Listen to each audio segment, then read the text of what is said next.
Thank you for attending today's webinar. I'm Leanne Geigel, Wellness Specialist. I'm excited to spend the next 30 minutes with you talking about an interesting health phenomenon called blue zones. In this webinar, we'll define what a blue zone is, identify the blue zones, the commonalities they share, and talk about ways that you can incorporate blue zone lifestyles into your life. So what is a blue zone? The phrase blue zone was first coined by a Belgian aging researcher. He was drawing blue circles on a map in Italy, and researchers started referring to the area simply as the blue zone. It stuck. So a blue zone is now the term used to identify an area in the world where residents experience far lower rates of chronic disease than Americans do. They live longer and they live better. In these blue zones are people reaching 100 years and higher, and they suffer a fraction of the rate of heart disease and cancer than we do. The blue zone research found that in these zones, people share common habits, which we'll explore in this webinar. And it's also found that the same things that make them healthier and live longer also make them much happier. It was in 2004 that author Dan Buettner partnered with the National Geographic scientists and a world-class team of longevity researchers from the National Institute on Aging, and they identified 5 regions in the world where people live the longest. They then brought a team in who methodically went through their daily activity to see exactly what helped these people live so much longer and better. He wrote a book called Blue Zones, and he wrote on the lessons that he gained from his research, and much of that information is what we'll be referencing and sharing with you today, and it will be based on his experience and his research. He has since published additional books to follow up with the original Blue Zones, as you can see on this slide, and according to Buettner, science tells us that the capacity of the human body is about 90 years and a little bit more for women. So our life expectancy in this country is currently 78. So he says we're leaving 12 good years on the table. These are years with small changes that we could get back, and research shows that they would be years that were largely free of heart disease, cancer, and diabetes. So let's examine these blue zones around the world and their different cultures and learn from them how to live longer and better. Where are they, and what are their secrets? Here are the 5 blue zones, and I find it interesting that they're all in the Northern Hemisphere. Sardinia, Italy was the first one discovered, Okinawa, Japan, Loma Linda, California. And these 3 areas were the original blue zones, and then Buettner and his research team set out to find additional areas. And they found a blue zone in Ikaria, Greece, and Nicoya, Costa Rica. So the first blue zone that they discovered was in Sardinia, Italy, and it's about 125 miles off the coast of Italy on the island of Sardinia, and not the entire island, but an area up in the highlands called the Nuoro province. Here is the area where men live the longest, about 10 times more centenarians there than in the United States, and this is where people not only reach 100, but they do it with incredible vigor. This is a place where 102-year-olds still ride their bike to work, chop wood, and can beat a guy 60 years younger than them in an arm wrestle. Sardinians walk at least 5 miles a day. They're largely shepherds, and it requires regular low-intensity physical activity, and their diet is mostly beans, whole grains, whole grain breads, fruits, garden vegetables, goat's milk, moderate amounts of red wine, and plant-based food that they can carry into the fields. Their wine has 3 times the level of polyphenols than other wine known in the world. But Buettner feels that the secret to their way of life is more in the way that they organize their society. And one of the most important elements of the Sardinian society is how they treat their older people. In Sardinia, they place a very high value on the elderly. The older you are, the more respect you have, and the more celebrated you are for your wisdom. The culture emphasizes humor and laughter and strong generational bonds. Research shows that having close family ties and respect during aging can add about 4 to 6 years of extra life expectancy. It's also good for children of those families who they find have lower rates of mortality and lower rates of childhood diseases. It's called the grandmother effect.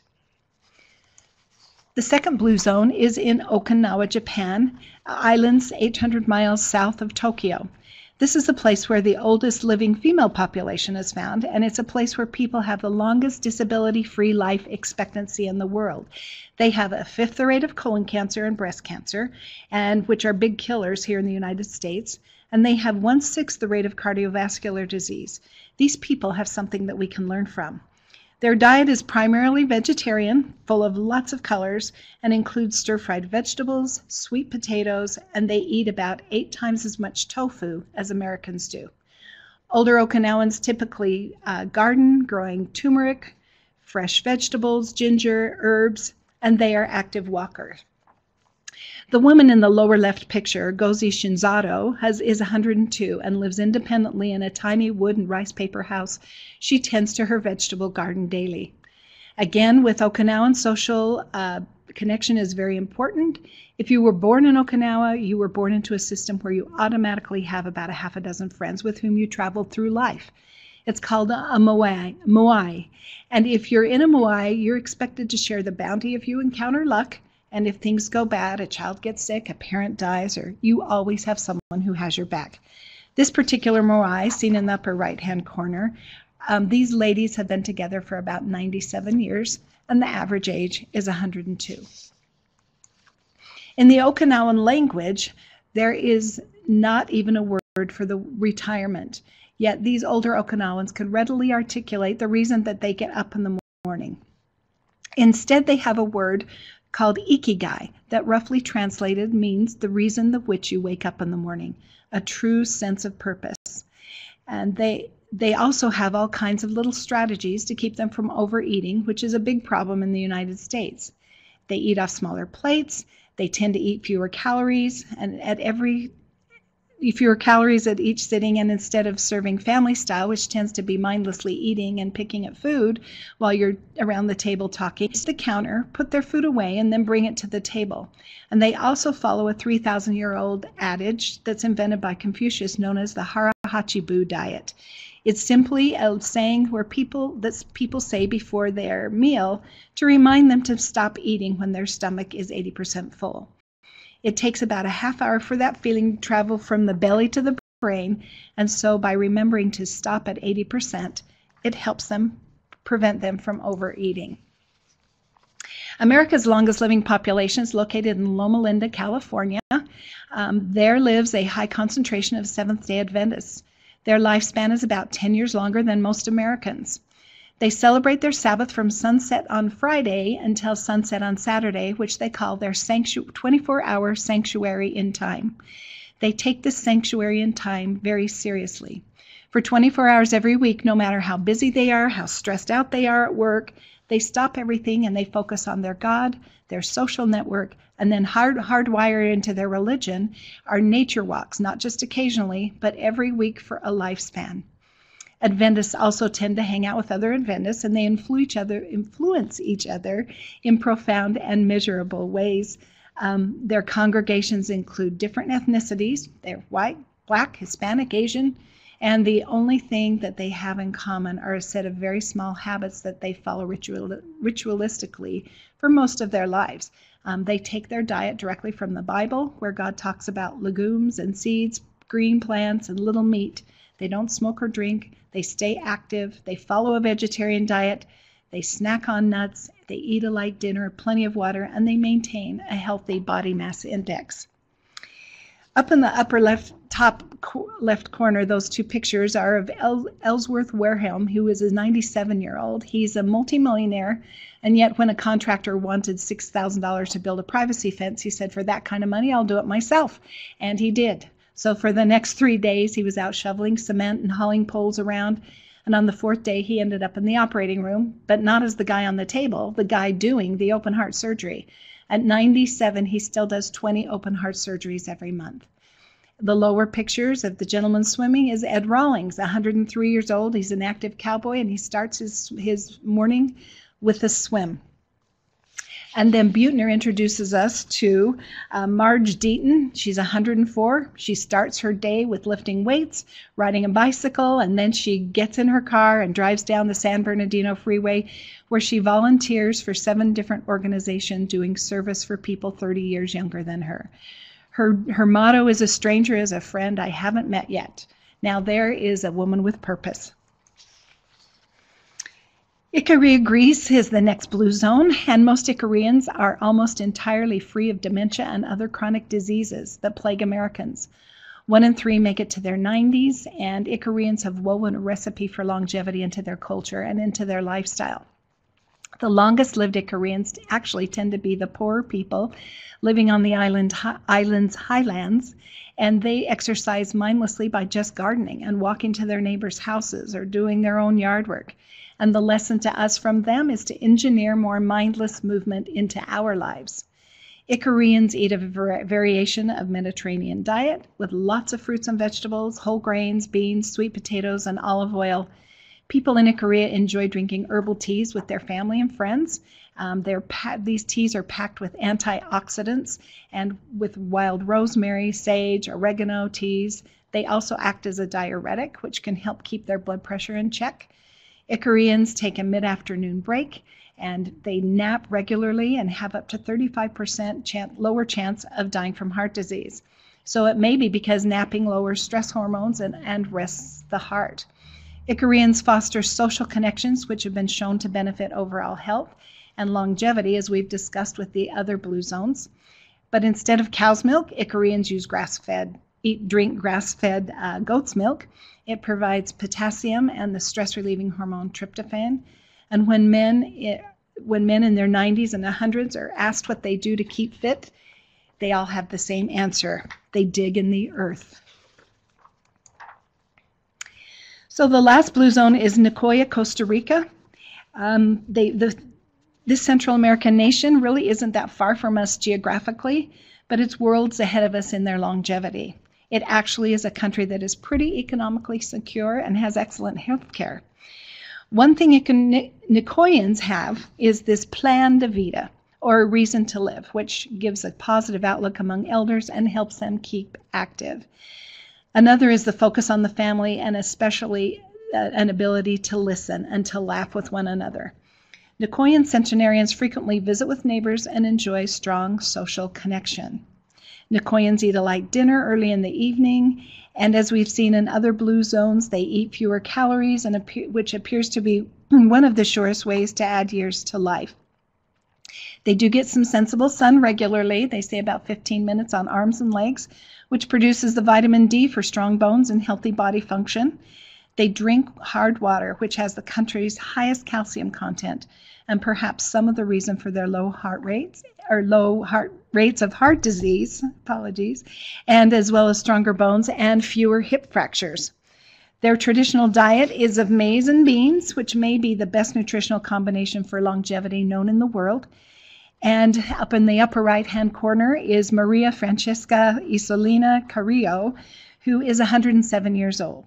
And she is in front of her little humble wood home where she lives with her granddaughter, or she lived with her granddaughter, I should say, and has become a great-great-great-grandmother at 106 is when this picture was taken. And I say lived because she did pass away in December of 2016 at 110 years old. Pretty remarkable. So after exploring all these cultures, what are the common denominators? What are the things that they do? Well, Dan Buettner and his team came up with 9. So let's look at the Blue Zone lessons. The first thing is they move naturally, and they know how to set up their life in the right way so that they have the right outlook. Each of these cultures takes time to downshift and find purpose. They tend to eat wisely, a plant-based diet, and then the foundation of all of this, and the most important, Buettner claims, is how they connect with their families. They put their families first. They take care of their children and their aging parents. So let's look at how you can create your own personal blue zones and go into these areas each a little bit more in depth. So moving naturally. You be active without having to think about it. 100-year-old Okinawan women sit on the floor often and get up and down 30 to 40 times a day. Sardinians live in vertical houses that up and down the stairs throughout the day. Every trip to the store or church or to a friend's house is by walking. They don't have modern conveniences. There's not a button to push to do their yard work or their housework. They do everything by hand. Now that's physical activity, and that will burn calories. So when you do intentional activity, or when they do intentional activity rather, it's the things that they enjoy. They tend to walk, and they all tend to have a garden. Centenarians stay hard at work and have enjoyed physical work all of their lives, and they find joy in having physical chores and work. So how can you move naturally and be active without thinking about it? Engage in regular, low-intensive physical activity that you enjoy. It doesn't need to be all done all at once. The recommendations are 30 to 60 minutes, 5 days a week, but it can be broken up into blocks throughout the day. Try to include some type of aerobic, balance, or muscular strengthening activities. If you've been sedentary to begin with, try to aim for doing something at least 3 times a day. Have fun with it and make a list of physical activities that you enjoy. You probably won't be successful at moving regularly if it's something you don't enjoy. Make your lifestyle active. This makes slight inconveniences that can add up. Things like parking further away from a store in the parking lot, or taking the stairs instead of an elevator. And instead of using a remote, get up and down off the couch to change the channel. And walking is, most of these cultures and communities, walking was a huge factor. So walk. It's free, it's easy, it's accessible, and it invites company. And when you combine walking with socialization, it may be the best strategy for setting yourself up for a great habit. Plant a garden. It requires a full range of motion and activity, and the bonus is you reap a harvest of fresh vegetables. Like those in Okinawa, try sitting more on the floor. Getting up and down off the floor can be a good way to get some different kind of exercise. They say the 2 most dangerous years in your life are the year you were born because of infant mortality and the year you retire, when people lose a reason to get up every day. Successful centenarians have a strong sense of purpose, and they activate that purpose into their everyday life. They feel needed and wanted and want to contribute to a greater good. They know how to set up their life in the right way so that they do have a positive outlook. All these cultures, we learn, take time to downshift and de-stress. And when we're rushing around and stressed out all the time, it triggers something called that inflammatory response, which is associated with everything from Alzheimer's disease to cardiovascular disease. And when we do slow down for 15 minutes a day, you turn that inflammatory state into more of an anti-inflammatory state. So let's look at purposeful living. Knowing your sense of purpose is worth up from 7 to 14 years of extra life expectancy. Find things in your life that give you meaning and try to take time to see the bigger picture. One of the suggestions from the Blue Zones Project is to craft a personal mission statement, starting with the question of, why do you get up in the morning? What are you passionate about? How do you enjoy using your talents, and what is truly important to you? Learn something new. Take up an instrument or learn a new language. With apps and things on YouTube, lessons can be convenient and inexpensive ways to learn new things. My husband's been brushing up on his Spanish with a program on YouTube called Butterfly Spanish, and he's been thoroughly enjoying it. There's so many resources available to help us learn new things. And then find activities to challenge your mind and keep it sharp and alert. Part of seeing the bigger picture is to avoid the urgency and rushing and worrying that we give to so many things in our lives that really aren't that important in the whole scheme of things. When we're hurried and stressed out, remember that inflammatory response and the hormones that are produced when we're stressed. So try to seek quiet spaces and quiet times throughout the day.